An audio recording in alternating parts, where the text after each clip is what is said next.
Hi everyone, Letty here from Party Planner Papery. The not too shabby Cottage Rose virtual retreat is right around the corner. I've got some prepping and homework that you can do for my class. Welcome back everyone. So the Cottage Rose virtual retreat hosted by Not Too Shabby is literally around the corner. And so I wanted to take a moment to talk about just a little bit of homework or prep that you could do ahead of my class, show you the project, talk about the supplies and things that you, again, can do sort of ahead of time to make the actual day of the event go a little bit smoother. And so one thing that each of the instructors is doing this year is we are creating these sheets to help prep you. So it'll have all of the supplies, it'll have the homework, it'll have the instructions, and then some pictures and things. And so I've already created mine. And these should be available on the blog at some point. I don't know if they are already, but as soon as they are, Not Too Shabby will send out an email. They'll let everybody know. And then once I see that it's available, I'll list it in the description box of this video for easy reference. So a couple things I want to mention is the actual event is going to be on May 17th and 18th. So if you have not yet registered for this virtual retreat, you're going to want to go ahead and register. If it's already after April 6th, which it likely will be, the early bird special has passed, but you can absolutely still register for free for this event. I don't know if any of the bundles that were available would still be available by the time you're seeing this video, but you absolutely can still take part in the actual event itself. And then just bring out some additional, like, not too shabby items or anything that you have in your stash that you think would work for the lineup and the different types of projects.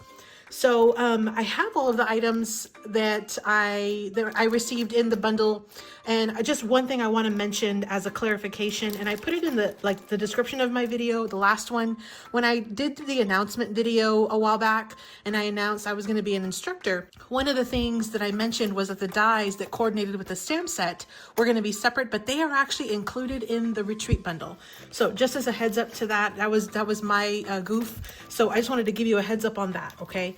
Now, as far as the homework for my class itself, it's pretty straightforward, honestly. Pretty much just gather your supplies, and we'll talk about the supplies in just a second. And then anything that would be optional would be if you wanted to go ahead and stamp, color, die cut images or sentiments, and have them like basically ready to go in your stash. You can stamp your images, and as soon as you get your kit, and then from the time that you receive your kit to the time that we have the actual retreat, you could just be coloring them as you go. You could take them and color them on your lunch hour. You could be coloring them on the weekends, after work, in the evenings, early in the mornings. Just kind of color as you go. Have those images prepped. You'll also want to stamp out some sentiments from the stamp set itself, and that way you do have a few extra sentiments already ready to go. So that way on the day of the event, you don't have to be fussing with taking out your stamp pads and trying to stamp. There likely will be some projects that will include real-time stamping, but some of the sentiments and images and things like that can definitely be done ahead of time. Now, the other thing that you may want to do is go ahead and die cut out that word bloom. So again, if you got the retreat bundle, you're going to get this standalone word die. It says bloom. So it looks like this. And if you get a chance, I would absolutely highly recommend just die cutting out a few extras. And so I did die cut out several in metallic colors and some solid colors. I even did some white in case I wanted to do layering. So I already have these ready to go for the day of. And before I get to the actual day of the class, I will make sure to take out all the little innards of the die, and that way it's ready to go. Okay, so those are just a couple of things you could definitely do ahead of time that you can take your time with, sort of, have a crafty session, enjoy it.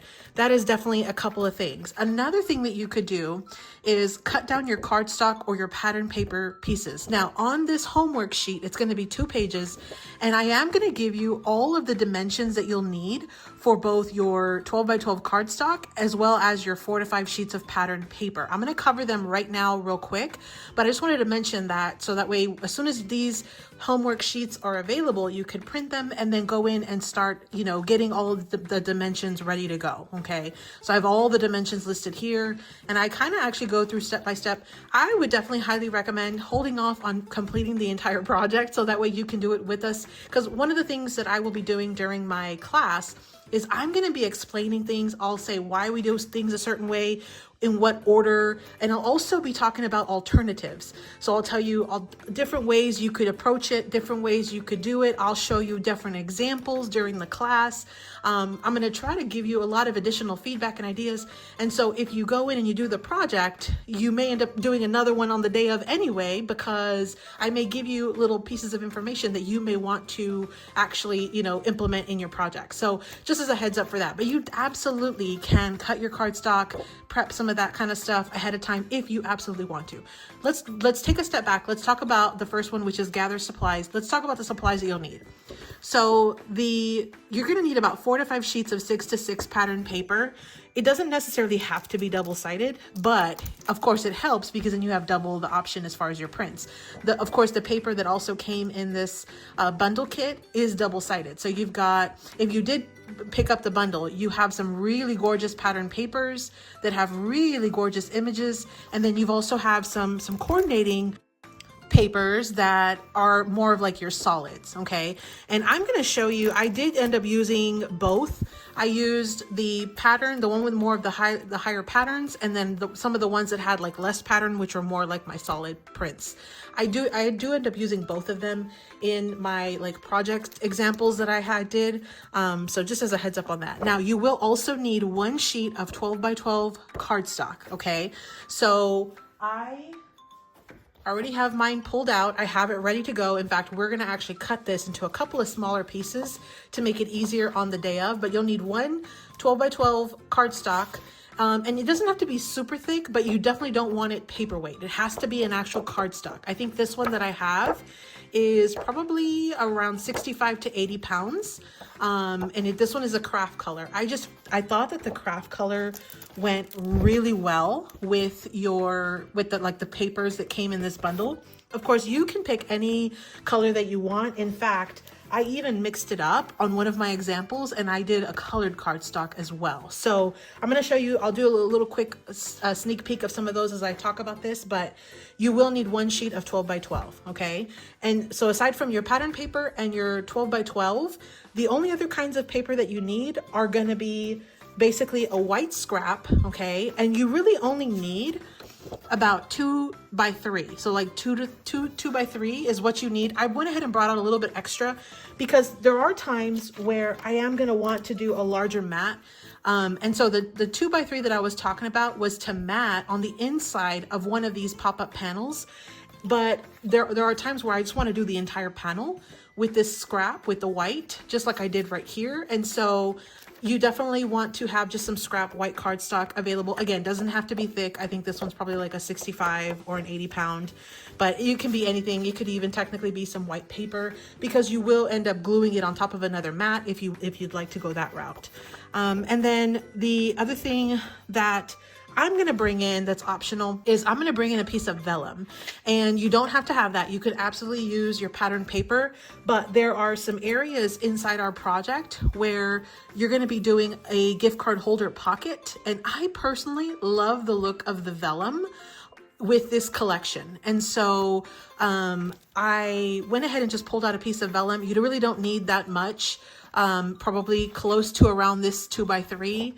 But I went ahead and just pulled out another little sample, and this is going to go in my envelope whenever I'm sort of prepping my items for the actual class itself.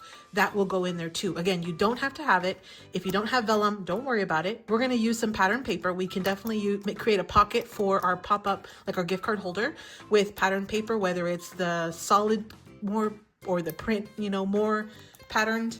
So we can definitely make it work with the paper. So, and then the other thing you'll need is just have your your ephemera, stamped images, stickers, enamel dots, whatever you want to use for decor. That's what you're going to want to have handy so you can decorate this project, okay?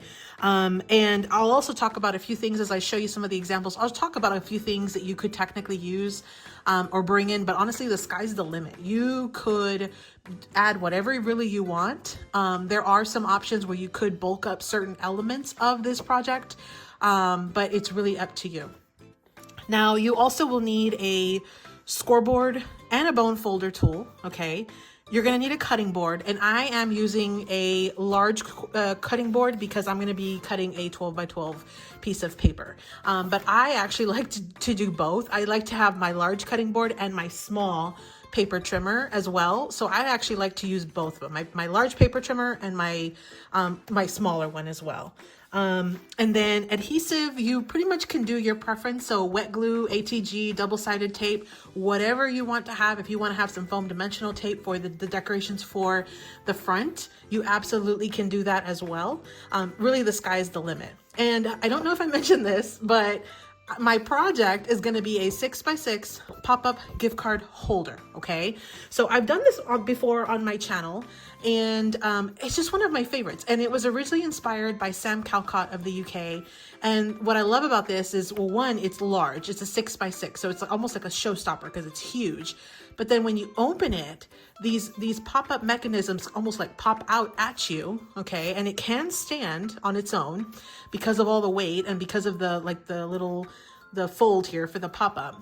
Now, the way that I designed it, or the way that I decorate it, is that I have one whole area over here to write your message, or you could stamp a sentiment here, and then one pocket that's going to go for your actual gift card holder. I put in a not too shabby business card just as a placeholder, but a gift card holder, a gift card would absolutely fit in here. You can decorate the rest of it as you see fit. You can have your ephemera pieces sort of popping off.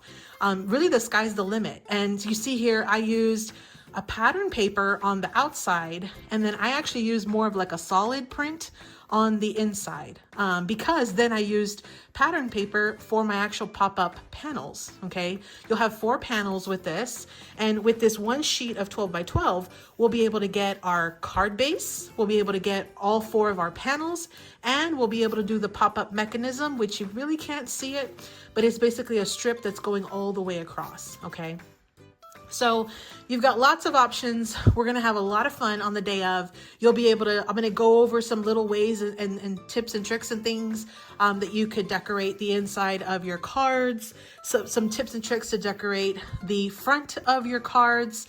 We'll talk about doodling. We'll talk about adding, all kinds of additional things. If you have the bundle, it's going to make it very easy because you'll already have enamel dots and ephemera and stamp sets and dies and just everything that you would need, but you absolutely don't need to have it.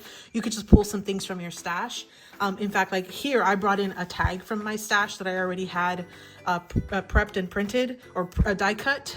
You can see here where I have little ephemera pieces that are hanging off. I did different types of doodles in here. I did stamping and doodles. I had a lot of fun with this project. Now, on this 2-page like homework sheet and cutting guide, you're actually also going to be getting some idea for a bonus project. And so the project that I'm teaching is a 6x6, but the bonus is you could apply the same method that we're going to do with this project. You could apply it to an A2 size card. And so here is your little pop-up on an A2 size card. I'll talk about this a little bit more on the day of. But one of the things that I did do was I actually added an extra little piece of vellum down here, and you basically can add a gift card pocket down here. So there's a lot of things you can do. Here's an example where I fussy cut out some of the little roses from the pattern paper. You can color your images, stamp and color them, have those ready to go. Again, stamp out your sentiments, get your pattern papers ready, your markers ready, lots of different things. Now on my projects, and again, one of the things that I'll talk about on the day of is doodling and also adding like little dots and things just to kind of make something look more like antique or just kind of a different variety. So you can also technically get your pens ready, your markers ready. I use Pigma Micron for my archival ink. That's to do my doodle lines. The ones that I've been gravitating to the most lately are these, the 3 and the 5. And these numbers just tell you how wide the actual tip is. And so the 3 is a little smaller than the 5. I don't know if you could have seen the difference on that one, but that's all it is. And so it's just archival ink, so it won't smear, it won't fade. So it's just kind of, I just have it in my stash, and that's what I've been using. Now, as far as for white, when you want to add white elements to your images or your actual project, I have just some generic like white markers.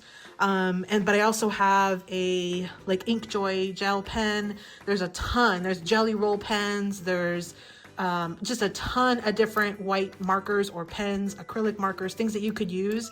And then of course, archival ink or some type of, you could even technically probably get away with doing like with a permanent marker.